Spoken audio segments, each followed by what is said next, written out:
जय हिंद दोस्तों। आज की वीडियो में हम आपको बताएंगे आदिवासी परीक्षा 2023 कक्षा 10वीं हिंदी का पेपर। दोस्तों आपका जो हिंदी का पेपर होने वाला है, बिल्कुल दोस्तों यही पेपर आपकी आदिवासी परीक्षा में पूछे जाने वाले 100% रियल पेपर है। दोस्तों इस पेपर का पूर्णांक होने वाला 75 अंकों का और यहाँ पर समय होने वाला 3 घंटे का। सबसे पहले आपको यहाँ पर कुछ निर्देश दिए हुए, इन निर्देशों को आपको अच्छे से पढ़ लेना है। इनको पढ़ने के बाद दोस्तों आपके पे पहला क्वेश्चन पूछा है, सही विकल्प चुनकर लिखे। दोस्तों ये आपकी परीक्षा में 6 नंबर के सही विकल्प पूछे जाने वाले हैं। तो पहला सही विकल्प अच्छे से देख लीजिए, कामायनी किस युग की रचना है? तो इसमें दोस्तों आपका राइट उत्तर यहाँ पर गा वाला जगह छायावादी युग। अब दोस्तों आपके पर दूसरा उत्तर पर सही विकल्प देख लीजिए, आधुनिक काल का समय माना गया है। कब से माना गया दोस्तों, ये आपको इस क्वेश्चन में बताना होगा। इसका आंसर आप लगा लीजिए सन 1880 से अब तक। ठीक है। अब दोस्तों आपके पास तीसरा दोस्तों यहाँ पर सही विकल्प देख लीजिए, चंद्रमा किसका प्रतिबिंब लग रहा है? तो इसका आंसर आप लगा लीजिए। इसमें दोस्तों आपका राइट आंसर का वाला जाएगा राधिका का। दोस्तों इसमें राइट आंसर आपका आ जाएगा का वाला। ठीक है। अब दोस्तों आपके पास चौथा दोस्तों यहाँ पर सही विकल्प देख लीजिए, नेताजी का चश्मा कहानी का मूल भाव है। तो क्या है दोस्तों, इसमें क्वेश्चन में आपको बताना होगा। इसका आंसर आप लगा लीजिए। इसमें दोस्तों आपका राइट उत्तर दोस्तों यहाँ पर गा वाला जगह देशभक्ति की भावना। ठीक है। अब दोस्तों आपके पर पांचवा दोस्तों यहाँ पर सही विकल्प देख लीजिए, अकेले सफर का वक्त काटने के लिए नवाब साहब ने क्या खरीदा था? तो इसका आंसर आप लगा लीजिए। इसमें दोस्तों आपका राइट आंसर यहाँ पर आ जाएगा दोस्तों यहाँ पर अखबार। ठीक है। अब दोस्तों आपके पर छठा दोस्तों यहाँ पर सही विकल्प देख लीजिए, भोलेनाथ का वास्तविक नाम था। तो क्या था दोस्तों, इसमें क्वेश्चन में आपको बताना होगा। इसका उत्तर आप लगा लीजिए। इसमें दोस्तों आपका राइट आंसर यहाँ पर का बोला जाएगा तारकेश्वर नाथ। अब दोस्तों हम चलते हैं अगले क्वेश्चन पर। अब दोस्तों आपके बार क्वेश्चन नंबर 2 देख लीजिए। इसमें आपको क्या करना है, रिक्त स्थान की पूर्ति कीजिए। दोस्तों इस क्वेश्चन में आपको यहाँ पर खाली स्थान की पूर्ति करना है। ये आपकी परीक्षा में 6 नंबर के खाली स्थान पूछे जाने वाले हैं। तो पहले खाली स्थान का आंसर लगा लीजिए। पहले खाली स्थान दोस्तों आपके पास 1943 आ जाएगा। दोस्तों पहले खाली स्थान का आंसर लगा लीजिए। तो पहले खाली स्थान दोस्तों आपके पर 1943 आ जाएगा। ठीक है। अब दोस्तों आपके पर दूसरा दोस्तों यहाँ पर खाली स्थान देख लीजिए, खालिस्तान जयशंकर प्रसाद की रचना है। तो कौन सी रचना है दोस्तों, ये आपको बताना है। इसका आंसर लगा लीजिए दोस्तों। आपके दूसरे खाली स्थान में आपका आ जाएगा झरना। दोस्तों दूसरे खाली स्थान में आप लगा लीजिए झरना आ जाएगा। ठीक है। अब दोस्तों आपके पर तीसरा उत्तर पर खाली स्थान देख लीजिए, खालिस्तान को आधुनिक कबीर भी कहा जाता है। तो किससे कहा जाता है, ये आपको इस क्वेश्चन में बताना होगा। तो तीसरे का आंसर लगा लीजिए। तीसरे क्वेश्चन में आपका यहाँ पर नागार्जुन। दोस्तों यहाँ पर लिख लीजिए नागार्जुन, इसमें राइट आंसर आ जाएगा तीसरे खाली स्थान में। अब दोस्तों आपके पास चौथा यहाँ पर खाली स्थान देख लीजिए, अंधेरी नगरी खालिस्तान का प्रसिद्ध नाटक है। तो किसका प्रसिद्ध नाटक है दोस्तों, इस क्वेश्चन में आपको बताना होगा। तो चौथे का आंसर लगा लीजिए। इसमें राइट आंसर आपका भारत तेंदु। दोस्तों यहाँ पर लिख लीजिए। दोस्तों आपके पर चौथे में आपका राइट आंसर आ जाएगा भारत तेंदु। यहाँ पर लिख लीजिए भारत तेंदु हरिश्चंद्र, इसमें राइट आंसर आ जाएगा। ठीक है। यहाँ पर दोस्तों आप लिख लीजिए। दोस्तों इसका आंसर भारत तेंदु हरिश्चंद्र, इसमें राइट आंसर आ जाएगा चौथे खाली स्थान में।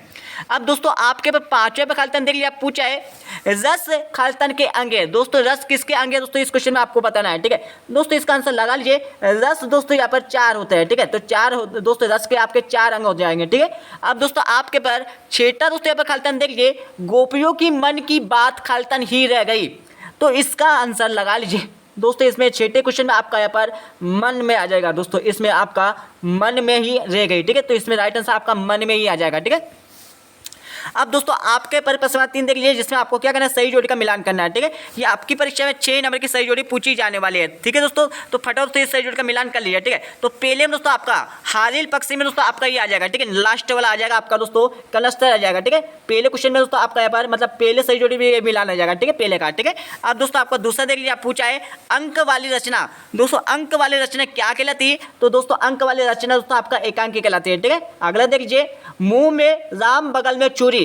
तो दोस्तों ये क्या हो जाएगी दोस्तों आपके पर, ये दोस्तों आपकी लोकोक्ति हो जाएगी। ठीक है। अगला देख लीजिए, अली सगीर। दोस्तों अली सगीर में आपका दोस्तों आ जाएगा पुलिस जमादार आ जाएगा दोस्तों, इसमें राइट आंसर ये आ जाएगा। ठीक है, अगला देख लो दोस्तों, आपके पास अगला यहाँ पर देख लीजिए, पांचवें दोस्तों आपका क्या आ जाएगा, रौद्र रस में दोस्तों आपका क्रोध आ जाएगा। ठीक है, अब दोस्तों आपके पर क्वेश्चन 4 देख लीजिए, निम्नलिखित वाक्यों में सत्य और असत्य लिखे। दोस्तों इस क्वेश्चन आपको यहाँ पर सत्य और असत्य यहाँ पर चार्ट कर लिखना है। दोस्तों देख लीजिए यहाँ पर इस पेपर में कितनी गलतियां दे दी है। ठीक है, यहाँ पर दोस्तों आपके इस पेपर में दोस्तों कितनी यहाँ पर गलतियां दे दी है। ठीक है, यहाँ पर सत्य सत्य कर दिया दोस्तों, ये आपको इस क्वेश्चन में यहाँ पर सत्य और असत्य लिखना है। ठीक है, तो इनके आंसर भी आप लगा लीजिए दोस्तों। आपके पर पहला दोस्तों आपके पास असत्य जाएगा। ठीक है, दूसरा दोस्तों आपके पास सत्य आ जाएगा, तीसरा दोस्तों आपका यहाँ पर सत्य आ जाएगा, चौथा दोस्तों आपका यहाँ पर सत्य आ जाएगा। ठीक है, और पांचवा दोस्तों आपका यहाँ पर सत्य आ जाएगा, छठा आपका दोस्तों यहाँ पर असत्य आ जाएगा। ठीक है, अब दोस्तों आपके यहाँ पर क्वेश्चन 5 के पास यहाँ पर क्वेश्चन देख लीजिए। इस क्वेश्चन में आपको क्या करना है, एक शब्द अथवा एक वाक्य में उत्तर दे दीजिए। ठीक है, तो यहाँ पर तो सना सना हाथ जोड़ी खालिस्तान पाठ के लेखक कौन है, तो इस पाठ के लेखक कौन है तो ये आपको बताना है। ठीक है, तो इसका आंसर लगा लीजिए, इसमें आपका राइट आंसर है मधु। दोस्तों यहाँ पर लिख लीजिए मधु काकरिया, इसमें राइट आंसर आ जाएगा मधु काकरिया, इसमें राइट आंसर आ जाएगा पहले क्वेश्चन में। ठीक है, अब दोस्तों आपके पास दूसरा क्वेश्चन देखिए, स्वयंवर में राम लक्ष्मण किसके साथ गए थे। दोस्तों स्वयंवर में राम और लक्ष्मण किसके साथ गए थे, ये इस क्वेश्चन में आपको बताना होगा। ठीक है, तो दूसरे का आंसर लगा लीजिए। दूसरे में आपका राइट आंसर मुनि, दोस्तों यहाँ पर मुनि जी आ जाएगा। ठीक है, तो दूसरे में आपका दोस्तों यहाँ पर मुनि जी, इसमें राइट आंसर आ जाएगा। अब दोस्तों आपके पास तीसरा क्वेश्चन देखिए, नेताजी का चश्मा लेखक कौन है, इस क्वेश्चन में आपको बताना है। ठीक है, तो इसका आंसर लगा लीजिए दोस्तों, यहाँ पर तीसरे क्वेश्चन में आपका आ जाएगा स्वयं प्रकाश। दोस्तों इसमें राइट आंसर आपका यहाँ पर स्वयं प्रकाश, इसमें राइट आंसर आ जाएगा क्वेश्चन नंबर 3 में। ठीक है, अब दोस्तों आपका यहाँ पर चौथा क्वेश्चन देख लीजिए, सिक्किम में कौन से जानवर का दूध उपयोग में आता है। दोस्तों सिक्किम में कौन से जानवर का दोस्तों यहाँ पर दूध उपयोग में आता है, इस क्वेश्चन में आपको बताना है। ठीक है, तो इसका आंसर लगा लीजिए, इसमें दोस्तों आपका यहाँ पर याक आ जाएगा, याक। चौथे क्वेश्चन में आपका दोस्तों यहाँ पर याक आ जाएगा। ठीक है, अब दोस्तों आपके पास पांचवें क्वेश्चन देख लिया, पूछा है कवि के अनुसार कौन थक कर सोई है, तो कवि के अनुसार कौन थक कर सोई है दोस्तों, ये आपको बताना है। ठीक है, तो इसका उत्तर आपको कहाँ मिलेगा दोस्तों, इसका आंसर दोस्तों आपको इस वीडियो के लास्ट में मिल जाएगा। ठीक है, अब दोस्तों आपके पास छठा क्वेश्चन देखिए, आज्ञे का पूरा नाम लिखिए। दोस्तों आपको इस क्वेश्चन में क्या करना है, आज्ञे का पूरा नाम लिखना है। ठीक है, तो इसका आंसर भी आपको इस वीडियो के लास्ट में मिल जाएगा। ठीक है, अब दोस्तों आपके पर क्वेश्चन में दोस्तों यहाँ पर देख ले, तो आपका अगला क्वेश्चन दिया है दोस्तों, आपका दोस्तों यहाँ पर अगला क्वेश्चन देख लिया, यहाँ पर 7 वाला क्वेश्चन दिया है दोस्तों। आपका इस पेपर में इतनी गलतियां दोस्तों, यहाँ पर देख लीजिए आपके क्वेश्चन में 6 भी यहाँ पर दोस्तों गायब हो गया है। ठीक है, तो यहाँ पर डायरेक्ट दोस्तों आपका यहाँ पर क्वेश्चन 7 देख लीजिए, उद्धव के व्यवहार की तुलना किस से की गई है। तो क्वेश्चन देखिए, गोपियों के अनुसार राजा का धर्म क्या होना चाहिए, इस क्वेश्चन में आपको बताना होगा। फटाफट दोस्तों इनके आंसर लगा लीजिए आपकी बुक से। ठीक है, अब दोस्तों आपके पर आठवां क्वेश्चन देख लिया, आपको पूछा है यहाँ पर आठवां क्वेश्चन क्या पूछा है, लक्ष्मण जी ने वीर योद्धा की क्या क्या विशेषता बताइए, इसके बारे में आपको बताना होगा। आठवां क्वेश्चन देख लिए, स्मृति को पाते बनाने से कवि का क्या आशय। अब दोस्तों आपके पर 9वां क्वेश्चन देख लिए, कविता में बादल किन किन अर्थों की ओर संकेत करता है, इसका 8वां क्वेश्चन देख लिए, काव्य किसे कहते हैं। आचार्य विश्वनाथ के अनुसार काव्य की परिभाषा इस क्वेश्चन में आपको लिखना होगा। ठीक है, अब दोस्तों आपके पास 10वां क्वेश्चन देख लिया, आप पूछा है हिंदी का सर्वाधिक लोकप्रिय महाकाव्य तथा उसके रचयिता का नाम लिखिए। तो क्वेश्चन देख लिए, सेनानी ना होते हुए भी चश्मे वाले को लोग कैप्टन क्यों कहते थे, इसके बारे में आपको बताना है। अब दोस्तों आपके पास 11 वाला क्वेश्चन देख लिए, भगत की पुत्रवधू उन्हें अकेले क्यों नहीं छोड़ना चाहती थी। तो क्वेश्चन देखिए, निबंध किसे कहते हैं या कितने प्रकार के होते हैं, इस क्वेश्चन में आपको बताना होगा। अब दोस्तों आपके पास 12 वाला यहाँ पर 12 क्वेश्चन देखिए, बिस्मिल्लाह खान का शहनाई की मंगल ध्वनि का नायक क्यों कहा गया है। तो क्वेश्चन देख लिए, आत्मकथा एवं जीवन में आपको 2 अंतर इस क्वेश्चन में लिखना होगा। अब दोस्तों आपके 13 क्वेश्चन देख लिए, गंगटोक को मेहनत का बादशाह का सर क्यों कहा गया है। तो क्वेश्चन देख लिए, बच्चे माता पिता के प्रति अपने प्रेम को कैसे व्यक्त करते हैं। अब दोस्तों आपके पास 14 क्वेश्चन देख लिया, पूछा दोस्तों रीतिकालीन काव्य की प्रमुख विशेषता लिखिए। तो क्वेश्चन देख लिए, लेखक के अनुसार नवाब शाह ने 2nd क्लास का टिकट क्यों नहीं खरीदा था। अब दोस्तों आपके 15 क्वेश्चन यहाँ पर देख लीजिए, उत्प्रेक्षा अलंकार की आपको परिभाषा और उदाहरण लिखना है। अथवा क्वेश्चन देख लीजिए, मुहावरे एवं लोकोक्तियों में आपको अंतर लिखना होगा। ठीक है, जिससे 2 नंबर यहाँ से कंप्लीट हो जाएंगे। अब दोस्तों आपके 16 क्वेश्चन देख लीजिए, निम्नलिखित मुहावरों का अर्थ लिखकर वाक्यों में प्रयोग कीजिए। दोस्तों पहले में आपको क्या करना है, अंधे की लाठी, दूसरा आपको दोस्तों दिया हुआ उल्लू सीधा करना, तो इनके अर्थ आपको लिखना होगा। दोस्तों इनका अर्थ लिखने के बाद दोस्तों आपको प्रयोग करना होगा। ठीक है, परीक्षा में। अब दोस्तों इसका अगला क्वेश्चन देख लिए, भारत का स्विट्जरलैंड किसे कहते हैं और क्यों कहते हैं, इसके बारे में आपको बताना होगा। अब दोस्तों आपके पर 17 क्वेश्चन देख लिए, भक्ति काल को हिंदी साहित्य का स्वर्णयुग काल क्यों कहा जाता है। तो क्वेश्चन देख लिए, वीरगाथा काल की विशेषता आपको इस क्वेश्चन में लिखना होगा कोई 4। अब दोस्तों आपके पर 18 क्वेश्चन देख लीजिए। दोस्तों इस क्वेश्चन में आपको कहना है, निम्नलिखित गद्यांश की सप्रश्न वाक्य कीजिए। आपके प्रश्न 3 नंबर का पूछे जाने वाला, ठीक है। तो यहाँ से लेकर दोस्तों आपको नीचे तक यहाँ पर अच्छे से पढ़ लेना है। इसको पढ़ने के बाद दोस्तों इस क्वेश्चन में आपको क्या क्या करना है दोस्तों यहाँ पर समझ लीजिए, ठीक है। सबसे पहले आपको दोस्तों यहाँ पर संदर्भ लिखना होगा, संदर्भ के बाद दोस्तों आपको यहाँ पर प्रसंग लिखना होगा, प्रसंग के बाद दोस्तों आपको यहाँ पर वाक्य करना होगा, ठीक है। तो आपको इस क्वेश्चन में 3 बातें लिखना होगा परीक्षा में, ठीक है। अब दोस्तों इसका अतुल क्वेश्चन देख लीजिए, इसमें भी आपको वही करना है। अब दोस्तों आपके 19 क्वेश्चन देख लिए, 19 क्वेश्चन में आपको क्या करना है, निम्नलिखित पंक्तियों की सप्रश्न वाक्य कीजिए। तो दोस्तों सबसे पहले आपको इस क्वेश्चन में क्या करना है, संदर्भ लिखना होगा, संदर्भ के बाद दोस्तों आपको प्रसंग लिखना होगा, प्रसंग के बाद दोस्तों आपको वाक्य करना होगा। तो संदर्भ में आप लिखेंगे दी गई पंक्तियां हमारे पाठ्य पुस्तक इससे ली गई है और इसके कवि हमारे ये है, ठीक है। तो आपको इसमें कवि का नाम लिखना है, ठीक है। अब दोस्तों आपके पास 20 क्वेश्चन देख लिए, 20 क्वेश्चन आपको क्या करना है, निम्नलिखित गद्यांश को पढ़कर नीचे दिए गए प्रश्नों के उत्तर लिखे। दोस्तों ये आपकी परीक्षा में 3 नंबर पूछे जाने वाले, ठीक है। तो यहाँ पर देख लो दोस्तों आपको ऊपर से लेकर नीचे तक इसको अच्छे से पढ़ लेना है। इसको पढ़ने के बाद दोस्तों आपको यहाँ पर 3 क्वेश्चन पूछे। यहाँ पर देख लीजिए पहला क्वेश्चन पूछा है, उपरोक्त गद्यांश का शीर्षक लिखो।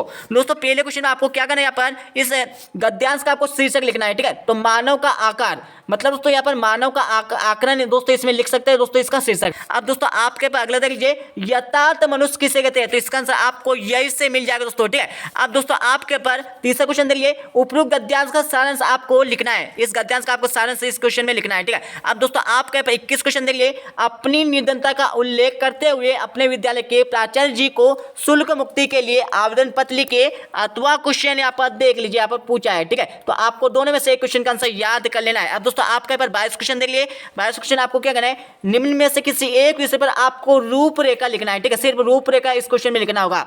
अब दोस्तों आपके पास 23 क्वेश्चन देख लिए, इस पेपर का हमारा लास्ट क्वेश्चन बचा दोस्तों यहाँ पर 23 क्वेश्चन, निम्न में से किसी एक विषय पर सारंगित निबंध लिखिए। दोस्तों आपको क्या करना है, किसी एक विषय पर आपको दोस्तों यहाँ पर एक निबंध लिखना है, ठीक है। तो अच्छे से ही पेपर को दोस्तों याद कर लीजिए, ठीक है। यही पेपर छपने वाला दोस्तों, जल्दी से याद कर लिया, ठीक है। अब दोस्तों मैं आपको इस पेपर का यहाँ पर दोस्तों क्वेश्चन में 1 से लेकर 5 तक के आंसर आपको अच्छे से बता देता हूं दोस्तों, याद कर लीजिए, ठीक है।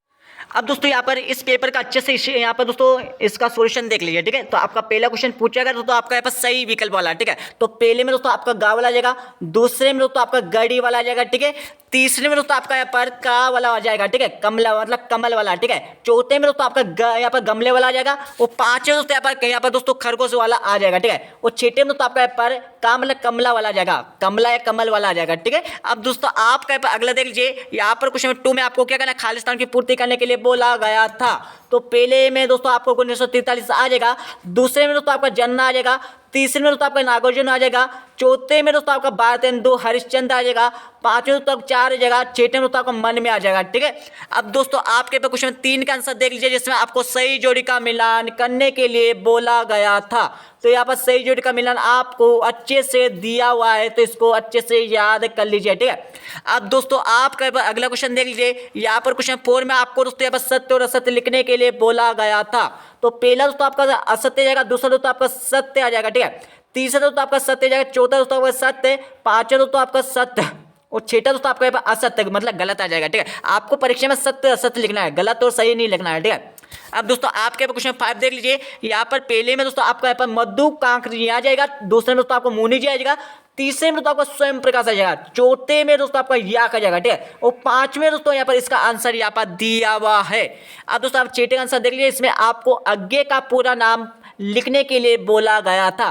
तो इनका आंसर यहाँ पर आ जाएगा सच्चिदानंद हीरानंद वात्सल्यन, इसमें राइट आंसर आ जाएगा, ठीक है दोस्तों।